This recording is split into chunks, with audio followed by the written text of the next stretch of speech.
A Land Rover is built for the road trip. The space, the comfort, the ability to keep going where the tarmac ends. But the difference between a great trip and a breakdown story is almost always decided before the engine ever starts. In the week of checks, most owners skip. Today you get the full pre-trip ritual, 12 checks, counted down from the quick wins to the one that catches everything else, each one a few minutes that can save your entire holiday. Number 12.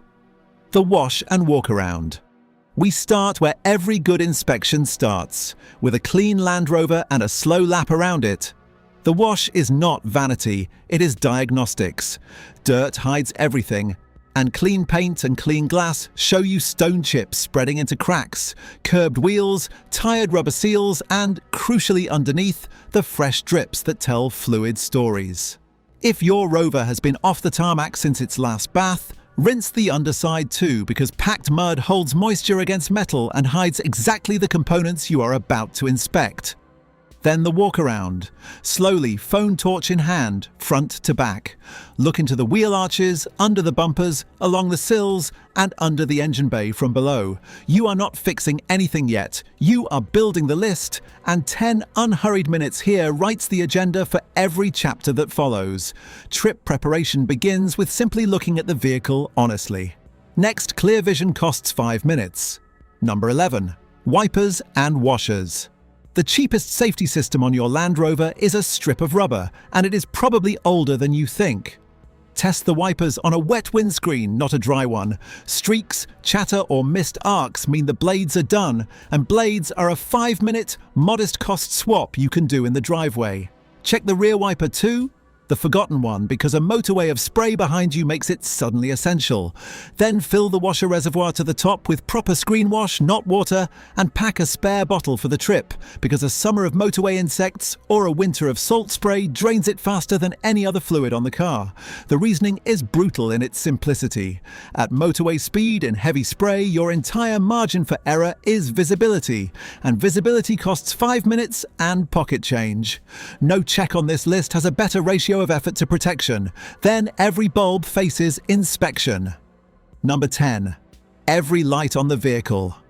Lighting faults are the failure you never see because you are always sitting in front of them, and they are the fastest way to a roadside conversation with the police in a foreign country. The full test takes 1 helper and 5 minutes. Headlights on both beams, indicators all around including the side repeaters, brake lights, reverse light, fog lights front and rear, and the number plate lamps. No helper available? Reverse against a garage door or shop window at dusk and watch the reflections. If you tow, add the trailer socket to the test. Every pin, because discovering a dead socket with a loaded trailer on departure morning is a holiday tradition nobody wants. While you are there, glance at the lenses themselves. Cracked or fogged housings hold moisture, and moisture kills bulbs and connectors on the road. Carry spare bulbs where fitment allows, and know that some countries legally require them in the car. 5 minutes now, and everyone behind you knows your intentions for the next 2,000 miles. Now the silent killer gets tested. Number 9. The battery, the silent killer. Now the component that causes more trip-ruining mornings than any other, and gives the least warning, the battery. A modern Land Rover is a rolling computer network, and its electronics sip power even while parked, which is why these vehicles are harder on batteries than most cars. The warning signs are subtle. A slightly slower crank on cold mornings, stop-start refusing to stop-start, electrical gremlins that appear and vanish. Any of those in the months before your trip is the battery clearing its throat. The proper answer costs little or nothing. Most parts shops and garages will test a battery's true health in minutes, measuring what it can actually deliver rather than what the voltmeter hopes. If yours tests marginal and is past its middle age, replace it before the trip. Not after the breakdown, because a battery that survives your driveway in July can still fail in a mountain car park at dawn. And check the terminals while you are there. Tight and clean, no white crust. The most boring component on this list, and the one most likely to strand you. Let me say one thing, and then I will not bring it up again. I have gathered these secrets and much more in a book over everythinglandrover.com if you want it. It's in the comments and on the right side of the screen. That's all. Let's us go further with the video. Number 8. Air suspension. The stance test. If your Land Rover rides on air suspension, this chapter is yours and the check is mostly done by looking. Start with the stance test. On level ground, after the vehicle has sat overnight, walk around it and look at the corners. A Rover that sits visibly lower on one corner, or has settled onto its bump stops overnight, is telling you an air spring or valve is leaking, and a slow leak at home becomes a fast problem under a holiday load. Then run the system through its heights from the cabin and listen. The compressor should sound brisk and businesslike, and changes should complete without endless pumping. A compressor that labours for minutes is a compressor nearing retirement. The trip stakes are real. The suspension will work harder than usual, loaded with luggage and family, possibly towing, possibly on rough tracks.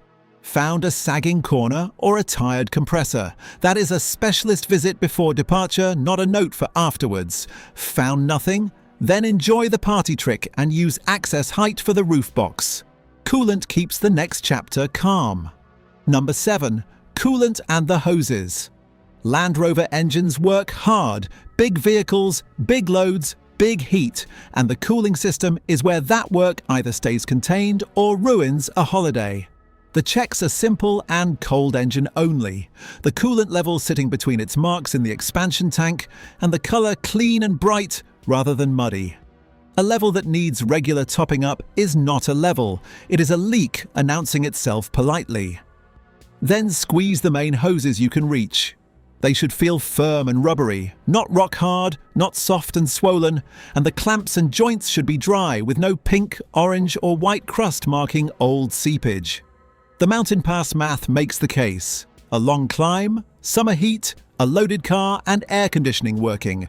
That is the cooling system's exam day, and it is exactly where marginal hoses and low levels fail. A 5-minute look and a squeeze in the driveway versus steam on a hairpin with the family aboard. Check it cold, check it twice. Oil tells stories on your driveway. Number 6. Oil level and the leak hunt. The engine's lifeblood gets 2 checks. How much is in there and how much is escaping? Level first per your engine's ritual, dipstick or electronic reading, on level ground. The answer should sit comfortably in the upper half of the range, and if your Rover uses a little oil between services, as many do, top up before departure and pack a top-up bottle of the correct specification, because your exact oil is never on sale at a rural fuel stop. An engine run hard on a motorway for 10 hours deserves a full sump. Then the leak hunt, which your Chapter 12 wash made possible. Cardboard under the engine overnight, and read the results at breakfast. A drip or two of seepage on an older vehicle is a note for the next service. A fresh puddle, or drops of anything bright and clean, is a repair before the trip. Full stop. Land Rovers have a reputation for marking their territory, and the joke stops being funny 2 countries from home. Know your oil, know your leaks, and both problems stay small. Stopping power earns the next slot. Number 5. Brakes, the non-negotiable. Everything on this list matters. The brakes are the chapter where matters becomes non-negotiable, because a heavy SUV, fully loaded on mountain descents, asks more of its brakes than almost any other private vehicle. The listening test comes first. Any squeal, grind or scrape on your normal drives is a pre-trip inspection, not a post-trip one, and the pedal should feel firm and consistent, not long, soft or spongy. Then the visual. Through the wheel spokes, the discs should be smooth and shiny, not scored, lipped or rusty across the friction face. And if you can see pad thickness, thin pads before a long trip are simply pads that get replaced before a long trip. Brake fluid completes the set. Correct level in the reservoir, and if the fluid is years old, have its condition checked, because old fluid absorbs water and fades exactly when descents make everything hot. The rule for this chapter has no flexibility in it. Any doubt about brakes is resolved by a professional before departure. Every other chapter protects your holiday. This one protects everyone in the car. Paperwork and kit save entire holidays. Number 4, documents, kit, and the second key. The least mechanical chapter and the one that quietly rescues the most holidays. What you carry beside the toolbox. The paperwork first. Driving license, registration, insurance documents, and whether cover extends to your destination countries. Breakdown cover that actually includes recovery from where you are going. And for many countries, the compulsory kit. Warning triangle, high visibility vests within reach of the seats, and whatever local law adds. 10 minutes of checking beats an hour explaining at a checkpoint. Then the kit. A proper jack and wheel brace and the locking wheel nut key, confirmed present, because assumptions about that little socket end holidays. Jump leads or a battery pack, a torch, basic fluids, and the towing eye that lives in the boot foam until the day it is the most important object you own. And finally, the second key, packed in a different bag, carried by a different person, because one key in one pocket at one beach is a single point of failure for the entire trip. None of this takes mechanical skill. All of it takes remembering, which is what this chapter is for. 4 rubber patches decide everything. Number 3, tires, pressures, and age. Everything your loaded Land Rover does on this trip travels through 4 rubber contact patches, so this chapter gets the full treatment. Tread first, measure it, all 4, and remember that a trip's worth of motorway miles comes off whatever you have, so borderline tyres get replaced before, not after. Then condition. No cuts, bulges, or cracked sidewalls, and check the inner shoulders you never see, which is where alignment problems and curb damage hide. Then the check almost everyone skips. Age, read from the date code on the sidewall because rubber hardens over years regardless of tread, and old tires grip like old erasers. Pressures last, and here is the detail that separates prepared from lucky. Your door pillar sticker lists higher pressures for full load, and a Rover packed with family, luggage, and a roof box is exactly that full load. Set the loaded pressures the day before departure, cold, and your steering, braking, fuel use, and tyre temperatures all thank you for 2,000 miles. 4 patches of rubber, each the size of your hand, carrying everything you love. Treat them accordingly. Your spare wheel hides a surprise. Number 2. The spare wheel. Nobody checks. Under the boot floor or beneath the rear of your Land Rover hangs the component with the strangest maintenance schedule on the vehicle. Checked never, needed suddenly. The pre-trip ritual, find it, free it, and check it. Full-size spares slung under the body seize into their cradles after years of winters, so confirm the lowering mechanism actually works now, in the driveway, not at night on a hard shoulder. Then pressure. A spare loses air over years of neglect, and a flat spare is a spare-shaped decoration, so inflate it to the highest pressure on your door sticker. If your Rover carries a repair kit instead, check the sealant's expiry date and the compressor's function, and understand the kit's limits. It seals small punctures, not sidewall damage.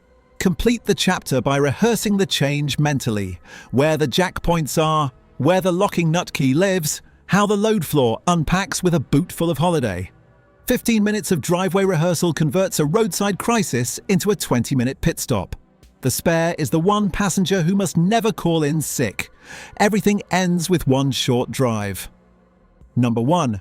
The shakedown drive. And here it is. Number 1, the check that catches everything the other 11 missed. A proper shakedown drive. 1 week before departure.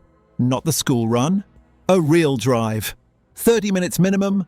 Mixing town, fast road, and motorway speed with the radio off and the family left at home, because this drive is a listening exercise. Warm the vehicle fully and pay attention like a test driver. Any new noise over bumps, any vibration at speed, any pull in the steering or the braking, any smell after the hard running, any warning light, any gauge behaving differently, any hesitation from the engine or the gearbox. Loaded with a roof box or trailer you will actually use, even better, because problems that hide when empty introduce themselves under load. The 1 week timing is the entire secret. Found nothing and you depart with confidence earned rather than hoped. Found something and you have 7 days for a garage to fix it properly, instead of discovering it at motorway speed with the family aboard on day one. Most breakdown story trips announced themselves on drives just like this one, to owners who had the radio on. So here is your final week. Assembled. The wash and the walkaround start the list. The fluids and rubber and brakes fill it. The paperwork and kit ride along. And the shakedown drive signs everything off. 12 checks, one unhurried Saturday, and your Land Rover leaves the driveway as prepared as it was built to be. The trip is the reward. The checklist is the price, and it has never been cheaper than this.